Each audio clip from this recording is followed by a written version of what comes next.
Good morning. Welcome to Phlebotomy Lecture 6. This is the first module in this is the first lecture in Module 2. In this lecture, we're going to be talking about the CLSI standards relating specifically to phlebotomy.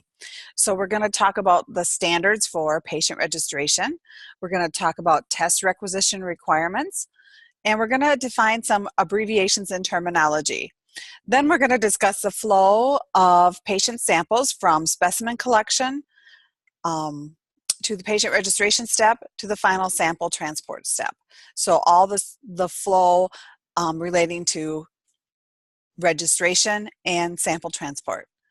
So this addresses the competency of applying principles of patient test management. So the CLSI standard, as you can read here, talks about collection of diagnostic venous blood samples. So samples from people's veins that are blood and are used to diagnose tests or diagnose patients. So the standards specifically outline this collection process from registration to specimen handling and processing. We as phlebotomists and the laboratories that employ us and the healthcare facilities that the laboratories are located in can be named in any lawsuits regarding venipuncture. So we all have to be familiar with this standard. So the first thing we need to do is identify the patient. This happens initially during the registration process when the patient presents to the front desk or the front desk of the lab. But anytime that you're going to do a procedure on a patient, you're going to give them medications, you're going to take their blood, you still have to re-identify the patient. So that means you have to confirm the identification. So during the registration process, the patient signs a release that says, it's okay to treat me, and this includes the collection of my blood and samples. And sometimes the lab gets the signatures themselves, but most of the time it's done at registration. So when they're registering, like when you go to a clinic and you state your name and your date of birth, they'll ask you to verify your address and insurance information, maybe take a copy of your insurance card or your driver's license, and then you'll sign a form that's the permission to treat form, which is consent also for blood collection. So what happens during the collection process? The patient is registered and they have to give their full name, their date of birth, their sex, their address, and proof of ID. So that's why sometimes people need to give their driver's license. Then the collection test request is received in the laboratory, either via a paper requisition or electronically across the computer. So the first thing we have to verify is that the patient information that the patient gives you matches the information on the requisition. So on the requisition or in the computer, the test request has to include the doctor, the patient's full name, their sex, the specific identifier used by the facility, which could be either their date of birth or a number as per your facility's policy, or their age, and then the test to be performed. Sometimes there's extra information on there, like collection requirements, such as they have to be fasting, or they have to have it collected at a certain time, or it has to be collected from a certain site. That's not required, but can be added. So make sure you know what the required information is. Then after we receive the test request into the lab, we approach the patient and greet them. We identify ourselves and state our purpose. Hi, my name is Linda. I'm a phlebotomist here in the lab, and I will be getting your blood today. And we have to demonstrate empathy and respect upon approaching the patient. So, hi, Mr. Smith. My name is Linda. I'm a med tech here at the lab, and I'm going to be drawing your blood today. You'll notice on your slide set that step 4 is a critical step. It's highlighted in red. This has to be done. This is the first key to patient safety and accurate results. We have to identify the patient correctly. Inpatients and patients in long-term care facilities or nursing homes usually and should have wristbands on. If they don't, or the information doesn't match, you cannot draw that patient until it's corrected. So a lot of times you'll have to go out to get the nurse or the ward clerk. They will have to come identify the patient, and you will come back when there's a correct armband on. When we talk about open-ended questions to verify ID, we need to ask, please state your name. You can ask them to spell their last name rather than, is your name John Smith? I had a lady one time, I asked her name and she said Florence Johnson. And I said, so your name is Florence Johnson. Can you spell that for me? Well, she couldn't. And on my requisition, I had Florence Smith. So I asked her again what her name was, and she said a completely different name. She said Florence Rose. So I asked her again what her name was, and I thought she was cognizant, and she gave me a third name. So I went out to the nurse's station, and none of it matched her armband. And I asked about this patient, why she was telling me the wrong name. Well, she'd been married 3 times. So when people are confused, they could give you the wrong name. So always verify with that ID. So there's 4 different subsections in the standards that deal with patient identification. The first one is if the patient has an identification band on. So sometimes you will have outpatients with identification bands on, and all of your inpatients should have ID bands on. So you still have to ask them to state their full name, first and last names, and spell both their first and last names. Make sure that any nicknames are not given, that you use the full name as per your test requisition, and make sure that they spell their name the way you think it should be. Betty, you may assume that it's spelled B-E-T-T-Y, but it may be spelled B-E-T-T-I. There's lots of unique spellings for names, so have them spell both their first and last names. Ask them to state their date of birth. This is all patients with identification bands. Confirm the identification information you get as they give it to your requisition, and then confirm it to their armband also. And also any tube labels or other information that you have on the requisition. Okay, so again, for patients with ID bands, the patient is to state their full name, first and last, and to spell their full name, give their date of birth. You confirm it while they're doing that. You are looking at the requisition or labels or test requests, and then you also check that against their armband. Patients without ID bands or those in long-term facilities or places where ID bands are not used for outpatients, you still ask them to state their full name and spell both their first and last, give their date of birth. And then you need to follow your facility policy for verification of ID by either a caregiver or they provide proof of ID. Confirm the information again against a test request while they're giving it verbally, against your labels, and against other information that you have. So a lot of times in long-term care facilities now, sometimes they have badges on the patient. Sometimes you'll walk in and the nurse will say, oh, that's the person in bed A. Well, if the nurse isn't right there pointing that person out to you, please ask the nurse or other personnel to come to the room and actually point the patient out to you. Okay, so 2.4-3 addresses patients unable to participate in the verification process. So maybe someone can't speak, maybe they won't speak, maybe they're unconscious, maybe they have dementia. So this is both inpatient and outpatients. You have to get a caregiver to provide the same information as the patient if they were able to respond. So go get a staff member, patient's family member, if a staff member is not available in an outpatient setting. So otherwise, get the caregiver responsible for that patient.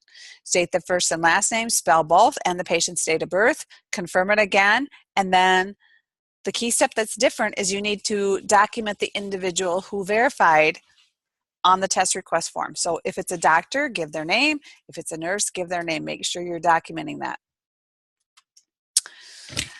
Patients who are unresponsive and unidentified, like an emergency room patient that comes in, nobody knows who it is, they were in an accident or they were found unresponsive. And then every hospital will have a policy for identifying those patients. So usually they give them a temporary ID number and a temporary name may also be assigned. And that temporary ID number is affixed to the patient at all times via a band or other means, and you label the tubes accordingly. Usually you have to hand label them. Sometimes you can do it electronically, but they have to be given to the samples immediately, just like all other labels. and attach the same label to the test request. So if you have a paper test request and a label with a number for unresponsive patient, make sure you put that on that label. Once a permanent ID is established, then you have to reference a temporary ID name and number also on the reports and the tests. So we give them a temporary number. We affix it to the patient, we affix it to the samples, we affix it to the requisition, and that number stays with them even after they have their permanent ID number. The reason for this is we have to be able to trace lab results and specimens back to that patient. If there's a mass casualty incident where you have a whole bunch of unidentified patients, these numbers become really important as far as tracking samples and matching results to patients for treatment. So step 5 of the collection process. We've talked about registering the patient. We've talked about patient ID and getting the test requisition. So we also look at, for step number 5, pre-collection requirements for the sample and the patient. We have to make sure that the patient meets the requirements. Are they fasting? Have they fasted for 12 hours or 16 hours? What's the rules for the test? Did they stop taking their medications when they were supposed to? Did they sit still long enough like they're supposed to? If the patient has not complied, or if the patient has not followed those pre-collection rules, we cannot do the collection. We have to document why and either have the patient come back or contact their caregiver. So we may also have to get consent for the procedure, which is usually done during registration, but sometimes it's done in the lab. Or sometimes we have to give verbal consent immediately prior to draw. I like to make sure that the patient knows I'm going to be drawing your blood. I never ask, is this okay? Because sometimes they're like, no, it's not okay. But it's just like, you know, could you please lay down your arm for me, straighten your arm? I'm going to be drawing your blood. And you can tell that they're giving their implied consent by following your instructions. Now, the next paragraph is important. At any time during the process, the patient can say, never mind, I don't want you to draw my blood.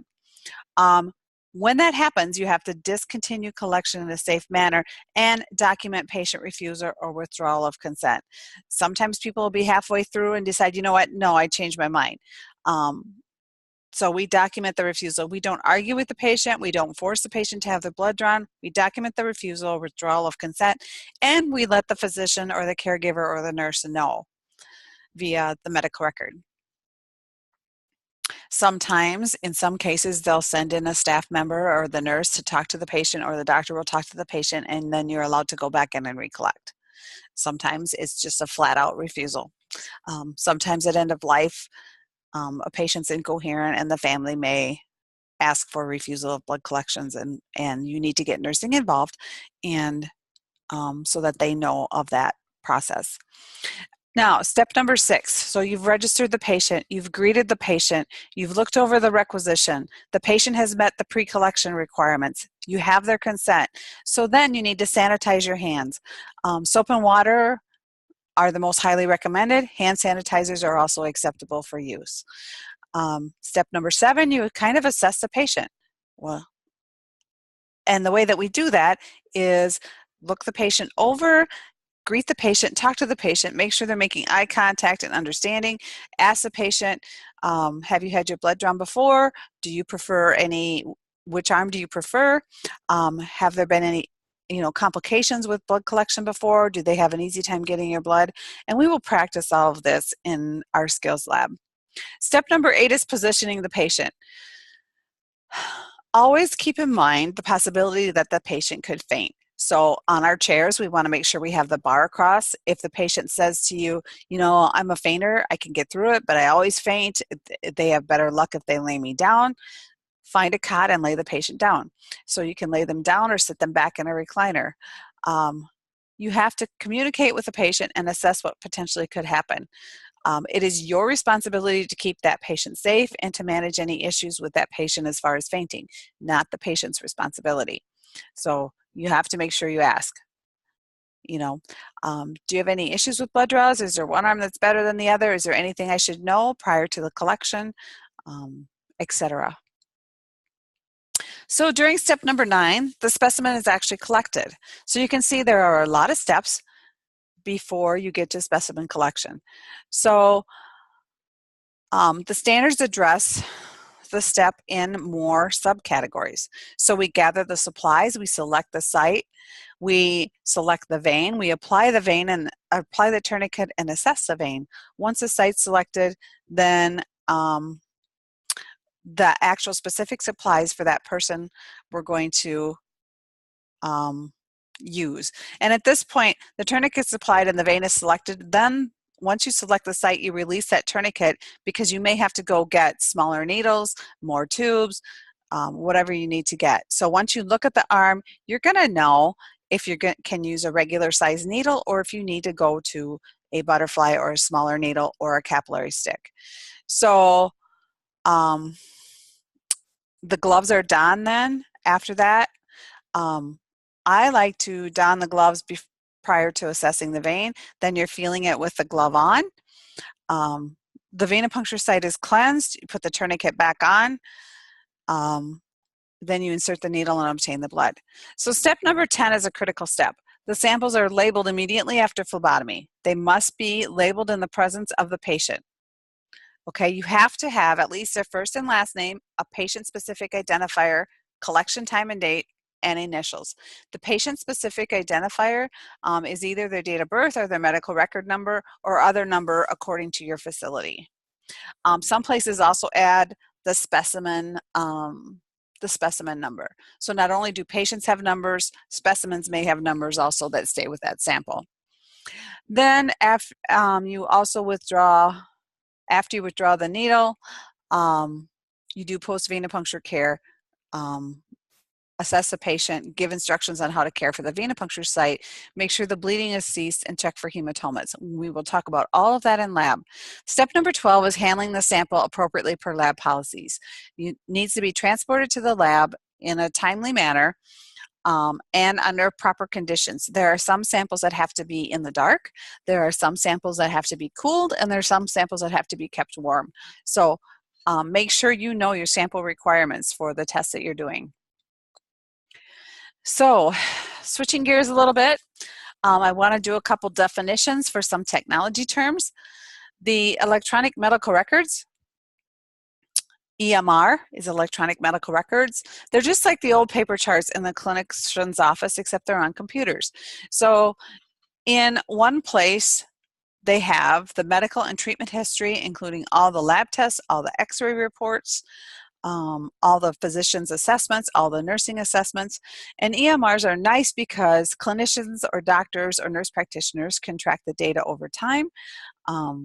It helps them send notifications to patients that they need preventive screenings or checkups. They can sort information by blood pressure or vaccinations. They can more easily monitor and improve quality of care within the practice. And the electronic medical record does not leave the practice. That is confidential patient information that stays in that practice. An electronic health record is an electronic version of the patient's medical history. So it is maintained by the provider over time, includes demographics, progress notes, problems, medications, vital signs, past medical history, and it also automates access to the and streamlines the clinician's workflow. And a true electronic record can move with the patient and is accessible to the patient so the patient can be involved in their care. For instance, when you go to Mayo or Gundersen, they give you an account and you can get right into your electronic health record and look at lab results or correspond with your physician.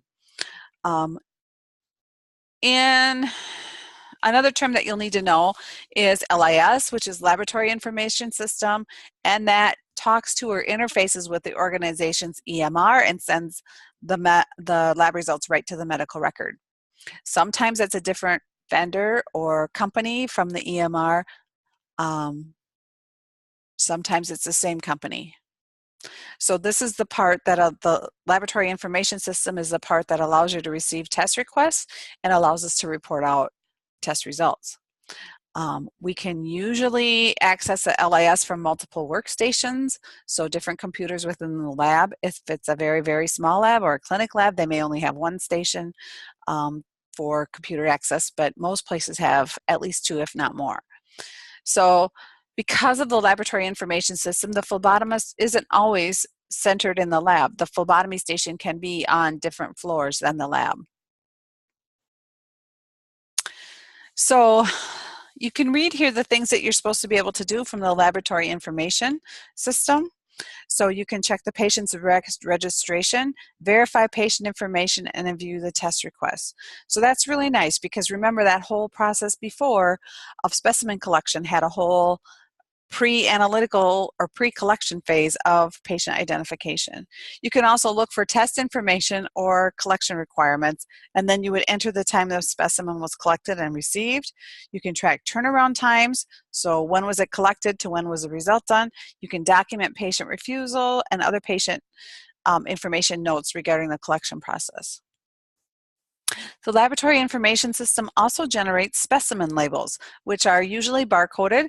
They allow the instruments to actually read the barcode and do the tests associated with that specimen. So usually in the barcode, it's at least a last name, a first name, a date of birth, and a second identifier, so the sample ID number. And once the barcode's read, the computer instrument goes to the LIS and determines a test. And here's a key point. If you have a correct barcode label and a correct sample on the correct sample, then it actually ensures that the right results for the right patient are getting to the physician. If you have the wrong barcode label on a correct sample or the correct barcode label on a wrong sample, you're going to be printing out results associated with the wrong patient. So that's why we label specimens right at the bedside. Don't take them out to the nurse's station and label them. Don't take them all down to the lab and label them. They get labeled at the bedside in front of the patient after you confirm their ID. So here's an example of what a barcode looks like. And there are very specific parameters for applying that barcode label. You want to make sure also that, and we will show you this on tubes, but there's a little area on tubes where you can see the whole entire sample and it's not covered up by any labels. So you want to keep that open so you can view how much sample that you have. And it always has to be placed with a sample cap on the left so you read it from left to right. That's standard. Don't put them on upside down. It'll mess up your equipment. So we're going to talk just a little bit about labeling and processing. So when we talk about accessioning, that's entering the specimen information into the LIS upon receipt into the lab. So you have your specimen collected, your patient ID'd, you've labeled it at the bedside, you bring it back to the lab, and then you have to enter into the computer that, oh, this is in the lab. So you may actually have labels generated prior to the being drawn, and you have to put the collection time in, okay? So you either put a new label on,